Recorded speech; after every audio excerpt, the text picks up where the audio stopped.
अस्सलाम वालेकुम। अब जो हमारा टॉपिक है वो है मॉलिक्यूलर लेवल। हम पढ़ रहे थे कि लेवल्स ऑफ ऑर्गेनाइजेशन। तो पिछले लेक्चर में हमने पढ़ा था सब एटॉमिक और एटॉमिक लेवल। तो अब जो हमारा टॉपिक है वो है मॉलिक्यूलर लेवल। टॉपिक है हमारा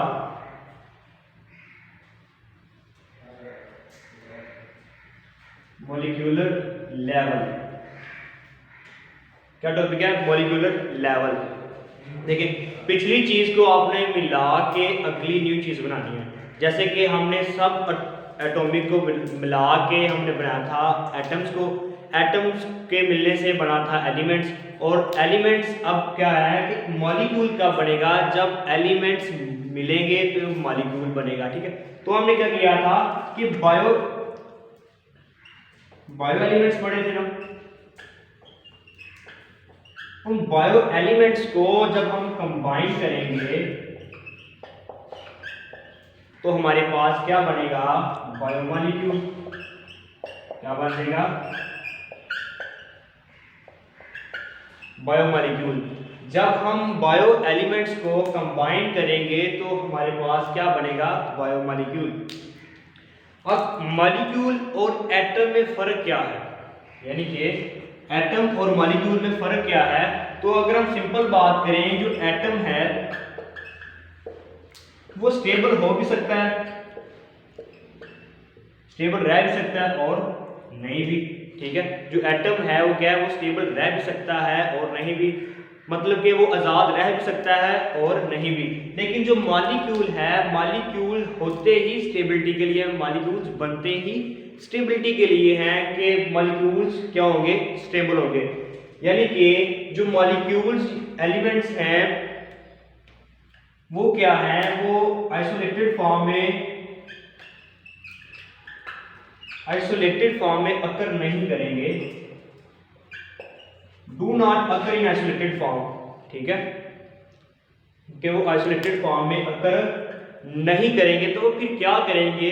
वो अपने आप को स्टेबल करने के लिए बॉन्डिंग के जरिए, ionic bonding, covalent bonding, metallic या कोऑर्डिनेट, यानी किसी भी बॉन्डिंग के जरिए वो अपने आप को यानी कि स्टेबल करने के लिए वो क्या कर लेंगे? बॉन्डिंग कर लेंगे। ठीक है, जैसे कि पीछे हमने बायो एलिमेंट्स में हमने बात की थी, ऑक्सीजन, कार्बन, हाइड्रोजन, नाइट्रोजन। ठीक है, इनकी हमने बात की थी। अगर एग्जांपल हम लें तो हम क्या कहते हैं? ऑक्सीजन और हाइड्रोजन, ये क्या है? अलग अलग क्या है? एलिमेंट्स हैं। जब ये दोनों आपस में मिल जाएंगे, ये दोनों आपस में मिलेंगे तो हमारे पास क्या बनेगा? मॉलिक्यूल। कैसे? In the form of H2O। ठीक है, पहले ये क्या है? ये अलग अलग क्या है? एलिमेंट्स हैं। ठीक है, जब एलिमेंट्स को हमने कंबाइन किया तो हमारे पास क्या बना? मॉलिक्यूल। ठीक है, तो ये इसकी एग्जांपल है। इसके बाद जो है मॉलिक्यूल्स की टाइप्स के हम डिस्क्राइब करते हैं कि मॉलिक्यूल्स की टाइप्स कौन कौन सी होती हैं। मॉलिक्यूल की दो टाइप होती हैं।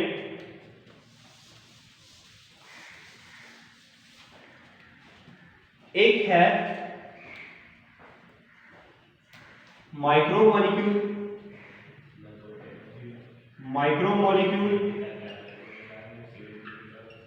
ठीक है, और दूसरा क्या है? मैक्रोमॉलिक्यूल।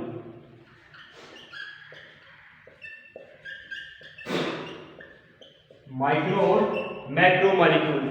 अब इनमें डिफरेंस क्या है? माइक्रो का वर्ड जहां पे भी आएगा उसका मतलब है स्मॉल। क्या है? स्मॉल। ठीक है, ऐसे मॉलिक्यूल्स जिनका वेट क्या है? कम है, उसको हम क्या कहेंगे? Micro molecules. और मैक्रो का मतलब होता है लार्ज।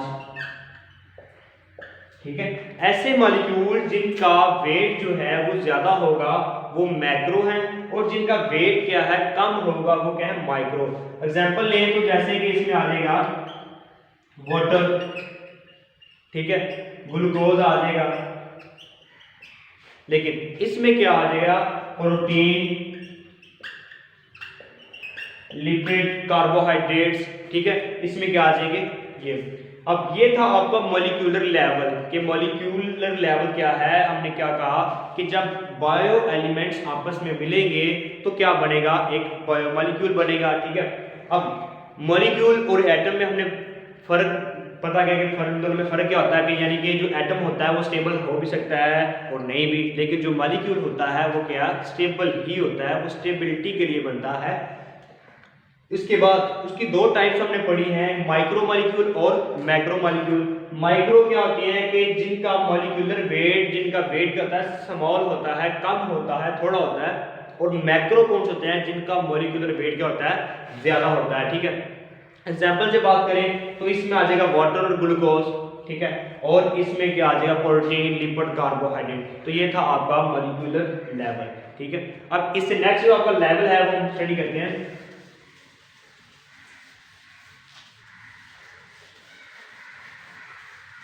इससे नेक्स्ट लेवल है आपका organelle.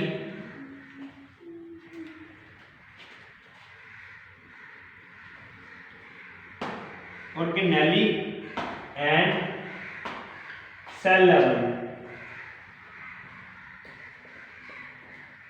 Organelle and cell level ये दो अलग अलग यानी कि लेवल्स हैं, एक ऑर्गेनेली लेवल और दूसरा सेल लेवल।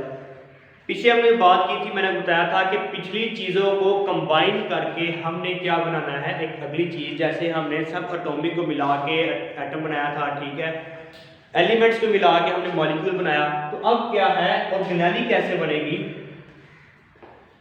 जब हम क्या करेंगे कि डिफरेंट काइंड्स ऑफ मॉलिक्यूल्स को मिला देंगे तो क्या बन जाएगा ऑर्गेनेली। क्या, जब हम डिफरेंट काइंड्स ऑफ मॉलिक्यूल या बायोमॉलिक्यूल कह लें, ठीक है, उनको हम मिला देंगे तो क्या बनेगा ऑर्गेनेली। जब डिफरेंट काइंड्स ऑफ मॉलिक्यूल को हम मिलाएं और वो क्या करें स्पेसिफिक फंक्शन परफॉर्म करें, और वो क्या करें एक स्पेसिफिक फंक्शन परफॉर्म करें, तो उसको हम क्या कहेंगे, वो क्या है ऑर्गेनेली है। ऑर्गेनेली क्या है कि जब डिफरेंट काइंड्स ऑफ मॉलिक्यूल्स मिलेंगे, ठीक है, जब डिफरेंट काइंड्स ऑफ मॉलिक्यूल्स मिलेंगे और वो मिलके एक स्पेसिफिक फंक्शन परफॉर्म करेंगे तो उसको हम क्या कहेंगे ऑर्गेनेली। ऑर्गेनेली को हम सब सेलुलर लेवल भी कहते हैं, इसको हम सब सेलुलर स्ट्रक्चर भी कहते हैं, लेवल कह रहे हैं, ठीक है। सब सेलुलर क्यों कहते हैं, जैसे हमने सब एटॉमिक में पढ़ा, सब का मतलब क्या है स्मॉल, लेस, छोटा, किससे सेल से, ठीक है। ऐसी स्ट्रक्चर्स जो क्या होती है सेल से छोटी होती हैं उनको हम क्या कहेंगे ऑर्गेनेली। क्लियर हो गया। अब एग्जांपल्स की अगर बात करें तो आपकी बुक में दो एग्जांपल दी हुई है, एक माइटोकॉन्ड्रिया की और राइबोसोम्स की। कौन कौन सी है, एक है माइटोकॉन्ड्रिया,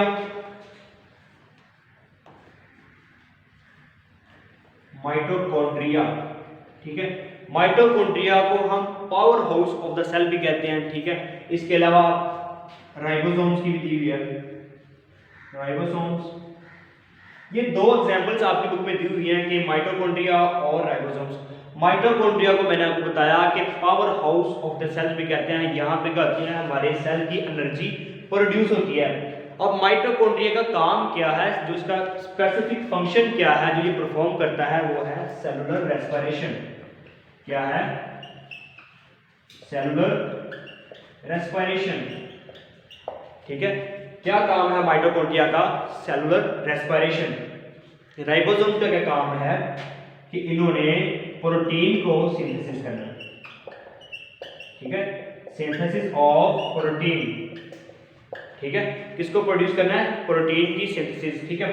तो ये था आपका ऑर्गेनेली लेवल, ठीक है। ऑर्गेनेली लेवल इसमें हमने सिंपल बात की कि जब डिफरेंट काइंड्स ऑफ मॉलिक्यूल्स मिलेंगे तो वो क्या बनेंगे ऑर्गेनेली, और वो स्पेसिफिक फंक्शन परफॉर्म करेंगे, इसको हम सब सेलुलर स्ट्रक्चर्स भी बोलते हैं, ठीक है। अब जो एग्जांपल दिए हैं वो है क्या माइटोकॉन्ड्रिया और राइबोसोम्स। माइटोकॉन्ड्रिया का काम क्या है कि उसने सेलुलर रेस्पिरेशन करवानी है, और राइबोसोम का क्या है उसने प्रोटीन के सिंथेसिस करनी है। अब जो अगला लेवल है हमारा वो है सेल लेवल। अगला हमारा लेवल है सेल लेवल।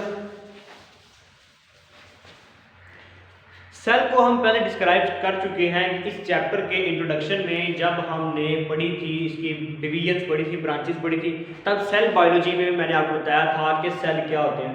तब हमने बात की थी कि cell is the basic structural and functional unit of life. Cell क्या है? Basic structural and functional unit of life है। मैंने आपको एग्जांपल दी थी इस दीवार की, जैसे ये दीवार है ये ईंटों से मिलके बनती है, इसी तरह एक ऑर्गेनिज्म जो है, लिविंग ऑर्गेनिज्म जो है वो किससे मिलके बनता है? सेल से मिलके बनता है। ठीक है, ये इंट्रोडक्शन में हमने बात की थी। तो सेल क्या है? Cell is the unit of life है। अब सेल बनते कब हैं? मैंने आपको पहले कहा कि पिछली चीजों को मिला दें और न्यू चीज बना दें। ठीक है, अब देखिए सेल कैसे बनेंगे? जब डिफरेंट काइंड्स ऑफ ऑर्गेनेलिज मिलेगी, ठीक है, जब डिफरेंट काइंड्स ऑफ ऑर्गेनेलिज मिलेगी और कोई स्पेसिफिक फंक्शन परफॉर्म करेंगी, तो तब क्या बनेगा? हमारे पास सेल बनेगा। ठीक है, जब डिफरेंट ऑर्गेनेलिज मिलेंगी तो क्या बनेगा हमारे पास? सेल। क्या कह रहा हूं मैं? जब डिफरेंट ऑर्गेनेलिज बनेगी तो हमारे पास क्या बन जाएगा? सेल बन जाएगा। क्लियर होगा? और सेल को हमने यूनिट ऑफ लाइफ भी कहते हैं। अब सेल की कई टाइप्स होती हैं, prokaryote, eukaryote, unicellular and multicellular. अगर नंबरिंग की बात करें तो सेल की दो टाइप्स होंगी। सेल की दो टाइप्स होंगी। कौन कौन सी?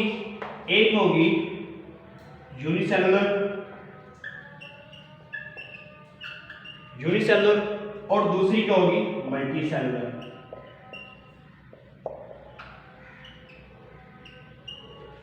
यूनिसेलुलर क्या होता है? यूनि का मतलब होता है एक, वन। ठीक है, मल्टी का मतलब होता है मैनी, ज्यादा। ऐसे ऑर्गेनिज्म जो एक सेल पे मुश्तमिल होते हैं, एक सेल पे कंसिस्ट करते हैं, उनको हम क्या कहते हैं? Unicellular organism. जैसे कि बैक्टीरिया, एग्जांपल आप ले लें बैक्टीरिया की, प्रोटिस्टा के जितने भी मेंबर हैं, ठीक है, इसमें प्रोटिस्टा के मेंबर भी आ जाएंगे जो कि होते हैं एक सेल पे मुश्तमिल होते हैं। जबकि मल्टी सेलुलर ऐसे ऑर्गेनिज्म होते हैं जो एक से ज्यादा सेल्स पर कंसिस्ट करते हैं, उनको हम क्या कहते हैं? Multi cellular. जैसे एक एग्जांपल आप ले लें, मैन की ले लें, हमारी अपनी, ठीक है, हम क्या है? एक से ज्यादा सेल से मिलकर बने हैं। अब जो एक बात है कि जो यूनिसेलुलर है, यूनिसेलुलर ऑर्गेनिज्म जो है, उनका लेवल ऑफ ऑर्गेनाइजेशन यहाँ पे आके स्टॉप हो जाता है। उनका जो लेवल ऑफ ऑर्गेनाइजेशन है वो यहाँ पे आके स्टॉप हो जाएगा। इससे आगे उनका लेवल ऑफ ऑर्गेनाइजेशन नहीं चलेगा। क्यों? क्योंकि वो एक सेल पे मुश्तमिल करते हैं। अब इससे आगे जो हम पढ़ेंगे वो क्या है कि जब सेल्स मिलेंगे तो अगली चीज बनेगी, ऑर्गन बनेंगे। ठीक है, तो सेल्स मिलेंगे तो वो क्या हो जाएगा? Multi cellular. ठीक है, लेकिन यूनिसेलुलर क्या है? एक सेल पर मुश्तमिल होते हैं। तो इसीलिए जो इनका और लेवल ऑफ ऑर्गेनाइजेशन है वो यहाँ पे आके क्या हो जाएगा? स्टॉप हो जाएगा। अब इससे आगे जितने भी हम पढ़ेंगे वो कौन से होंगे? मल्टी सेलुलर होंगे। ठीक है, ये था आपका आज का topic, organelle and cell level. ठीक है, तो इसमें आपको कोई भी क्वेश्चन हो तो आप कमेंट में मुझे पूछ सकते हैं किसी भी तरीके का। अल्लाह हाफिज़।